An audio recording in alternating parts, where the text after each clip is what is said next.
T4 की मिलेगी।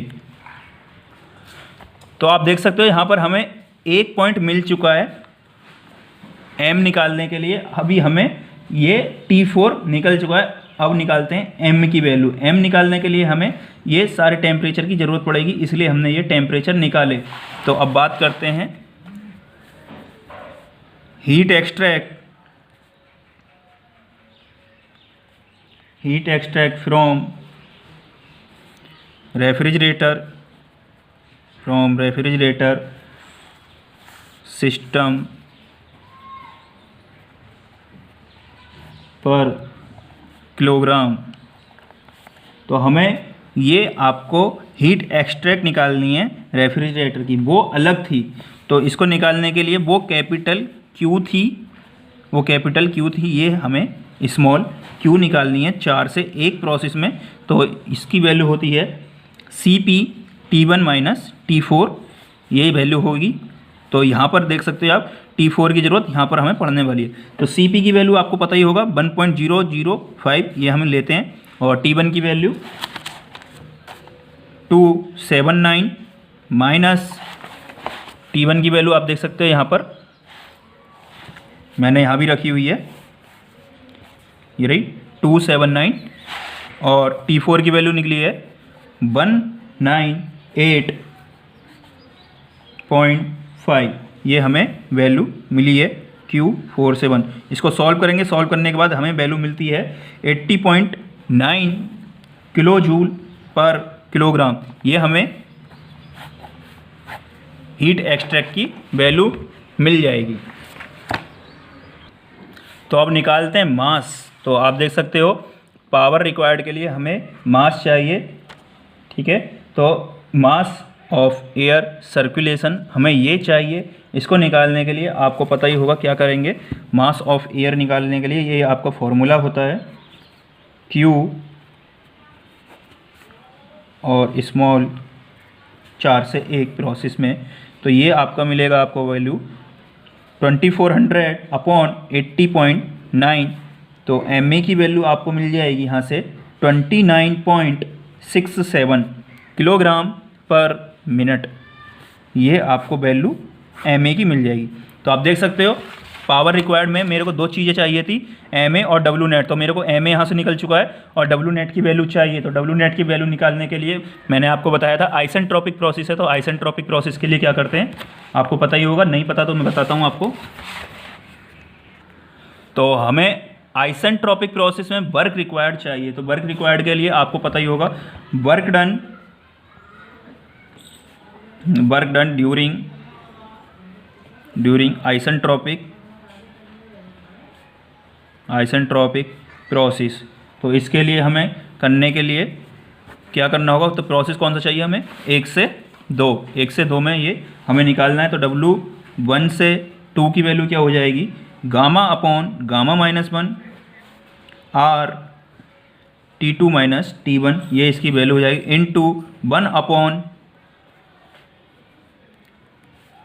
ये इफिशिएंसी ऑफ कंप्रेसर, ठीक है। ये आपकी वैल्यू मिल जाएगी। तो इन सब की वैल्यू रखते हैं 1.4 माइनस 1, ठीक है। और R की वैल्यू आप सभी को पता ही होगा, हम क्या लेते हैं 0.287, ये हम R की वैल्यू लेते हैं। और T2 की वैल्यू हमने निकाली थी, आप देख सकते हो T2 की वैल्यू हमें क्या मिली थी,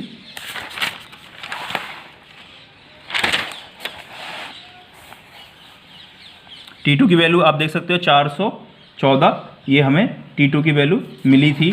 और यहाँ से T1 की भी वैल्यू आप देख सकते हो। तो T1 की वैल्यू आपको यहाँ से मिल जाएगी देखने के लिए 279 ये वैल्यू। तो इन वैल्यू को रखते हैं हम और रिजल्ट देखते हैं क्या मिलता है। इन वैल्यू को रखेंगे 414.6 एंड 279 1/0.80, ये हमें आपको एफिशिएंसी की वैल्यू दी हुई है। तो W1 से 2 अगर आप इसको सॉल्व करोगे, सबको सॉल्व करने के बाद, तो वैल्यू आती है आपकी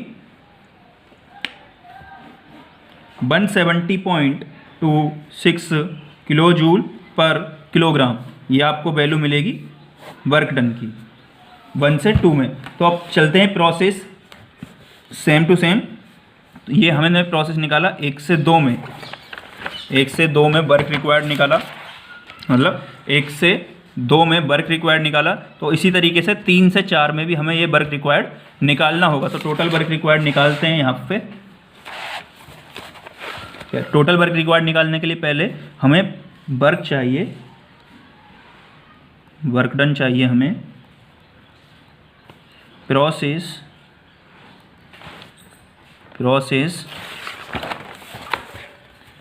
3 से 4, 3 से 4 का हमें वर्क डन चाहिए। तो इसको निकालने के लिए आप देख सकते हैं Q324 gamma upon gamma minus 1 into R T3 minus T4 into efficiency of expander.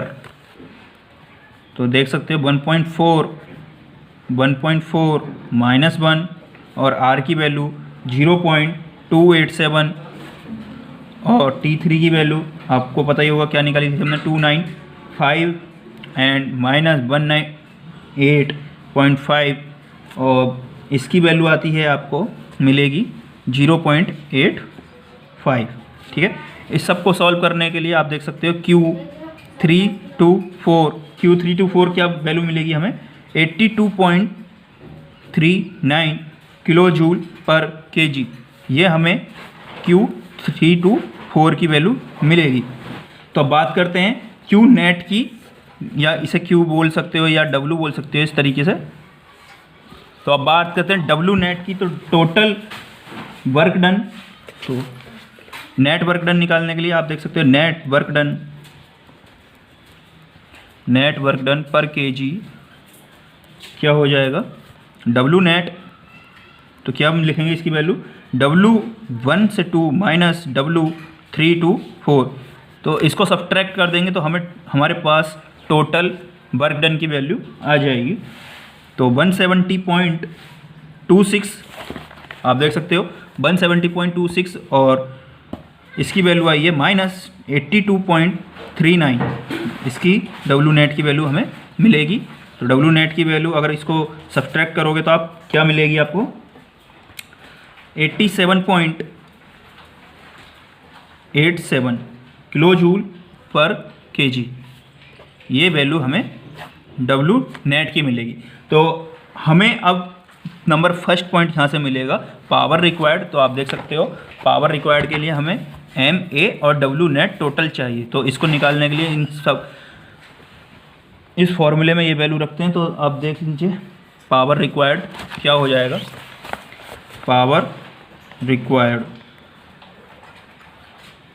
Power required हमें क्या मिलेगी MA into W net upon MA into W net upon 60 इसका फॉर्मूला होता है। तो MA का हमने यहाँ से वैल्यू निकाला था, आप देख सकते हो ये वाला वैल्यू हमने निकाला था 29.67। ये हमने वैल्यू निकाला था। तो इसको रखते हैं 29.67 इंटू W नेट की वैल्यू अभी निकाली है हमने, देख सकते हो 87.87 अपॉन 60। तो इसकी वैल्यू आ जाएगी 43.45 किलो वाट। ठीक है, ये टोटल हमें वैल्यू मिल जाएगी। तो ये हमारा नंबर फर्स्ट पॉइंट क्लियर हो गया, नंबर फर्स्ट पॉइंट का हमारा आंसर आ गया। तो नंबर सेकंड पॉइंट की तरफ चलते हैं। नंबर सेकंड पॉइंट क्या था हमारा बोर ऑफ कंप्रेसर। तो हमें कंप्रेसर का बोर निकालना है, तो मतलब अल्टीमेटली D मतलब डायामीटर हमें निकालना है। तो उसके फॉर्मूले के लिए आपको पता ही होगा क्या करते हैं PV = MRT सुना ही होगा। तो उसी से हम ये फॉर्मूला निकालेंगे और डायामीटर यहाँ से निकालेंगे। तो क्या होता है उसका फॉर्मूला P1 B1, क्योंकि हमें प्रोसेस एक में ही चलना है P1 B1 MA R T1। ठीक है, ये फॉर्मूला होता है। यहाँ से B1 की वैल्यू अगर आप निकालोगे तो B1 की वैल्यू क्या हो जाएगी MA R T1 upon P1। ये वैल्यू आपको देखने के लिए मिलेगी। और MA की वैल्यू आप सभी को पता ही होगा, अभी मैंने रखी थी यहाँ 29.67 इंटू R की वैल्यू 0.287 और T1 की वैल्यू 279 अपॉन P1 की वैल्यू, क्योंकि हमें प्रेशर बार में नहीं रखना है, प्रेशर रखना है हमें मिनट में, तो हम इस तरीके से मल्टीप्लाई कर देंगे 100 से। तो हमें B1 की वैल्यू यहाँ से मिलेगी, B1 की वैल्यू मिलेगी 4.75 मीटर क्यूब पर मिनट। अभी हमें यहाँ पर बोर का डायामीटर नहीं मिला है, कंप्रेसर के बोर का डायामीटर नहीं मिला है, तो अब हम इसे निकालने की कोशिश करेंगे। तो आप सभी को पता होगा वॉल्यूम हम किस तरीके से लिख सकते हैं। Also we no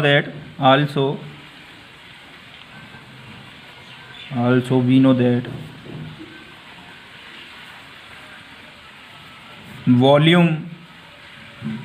volume for double acting compressor, क्योंकि ये सिस्टम डबल एक्टिंग कंप्रेसर है, क्योंकि इसमें कंप्रेसर डबल एक्टिंग का लगा हुआ है और उसमें लेंथ भी दी हुई है, तो ये फॉर्मूला लिखेंगे जो मैंने अभी आपको लिखने वाला हूँ। तो कंप्रेसर, तो B1 की वैल्यू क्या हो जाएगी, 5/4 D², ठीक है, L, ये तो आपका वॉल्यूम की वैल्यू आई, ठीक है, वॉल्यूम की वैल्यू आई, क्योंकि हमारा कंप्रेसर डबल एक्टिंग है तो मल्टीप्लाई करेंगे 2 से, डबल एक्टिंग है, और रोटेशन पर मिनट, तो N की भी वैल्यू साथ में आएगी। तो इस तरीके से हमारा वैल्यू निकल जाएगा। तो आप देख लेते हैं D की वैल्यू किस तरीके से निकलेगी। तो D² क्या आएगा, B1 × 4 upon pi into L into 2 × N। तो B1 की वैल्यू अभी हमने निकाली थी, B1 की वैल्यू अभी हमने निकाली 4.75, ठीक है। ये सारी वैल्यू हमने पीछे निकाल ली हैं, तो सारी चीज़ें अभी रख लेते हैं, सभी वैल्यू को रख के जब डिस्कस करते हैं। 4.75 × 4, पाई की वैल्यू 3.14 और L की वैल्यू आपको पता ही होगा 300 दी हुई थी मिलीमीटर में, 300 मिलीमीटर में दी है, हमें इसे मीटर में रखना है, तो 0.3 इसकी वैल्यू रखेंगे, 0.3 इंटू डबल एक्टिंग इंजन, और रोटेशन दिया हुआ है 320 पर मिनट। तो इसको सॉल्व करेंगे D², तो सॉल्व करने के बाद क्या आता है वो देखते हैं। तो आप देख सकते हैं D² की वैल्यू सॉल्व करने के बाद मिलेगी आपको 0.0315, और D की वैल्यू अगर हमें निकालनी है तो इसका हो जाएगा √0.0315, और इसको सॉल्व करेंगे तो आपके डायामीटर या कंप्रेसर के बोर की वैल्यू आ जाएगी 0.177 मीटर में, और हमें लेकर आना है इसे मिलीमीटर में, तो 77 मीटर इसका मीटर में वैल्यू आ जाएगा।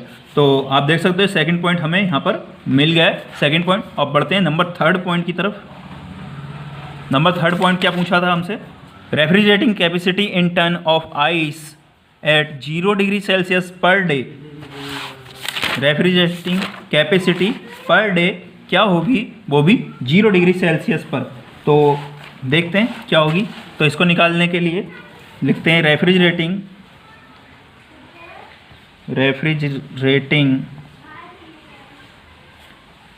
Capacity of the system per day के हिसाब से क्या होगा, Q 4 से 1 into MA into per day के हिसाब से पूछा है, और 1 घंटे में आपको 60 मिनट मिल जाती हैं। तो इस तरीके से ये आपको मिल जाएगा पर डे की हिसाब से कैपेसिटी। तो इन सब की वैल्यू रखते हैं। Q421 की वैल्यू आप देख सकते हो, आपको पता ही होगी, जो कि मैंने अभी पहले निकाल कर आपको दिखाई थी। तो वही वैल्यू रखते हैं 80.9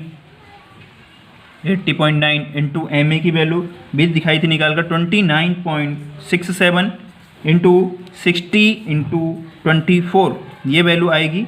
और इसको सॉल्व करने के बाद 34.56.436 मिली जूल ये आपको मिल जाएगी देखने के लिए। क्योंकि हमें ये टन में पूछा है, तो टन में निकालने के लिए हमें अभी और आगे इसको सॉल्व करना होगा। तो पहले एज्यूम करते हैं, एज्यूमिंग इसका लेटेंट हीट ऑफ आइस का लेटेंट हीट हम मान लेते हैं 336 किलो जूल पर केजी, ये इसका लेटेंट हीट होता है। तो आइस फॉर्मेशन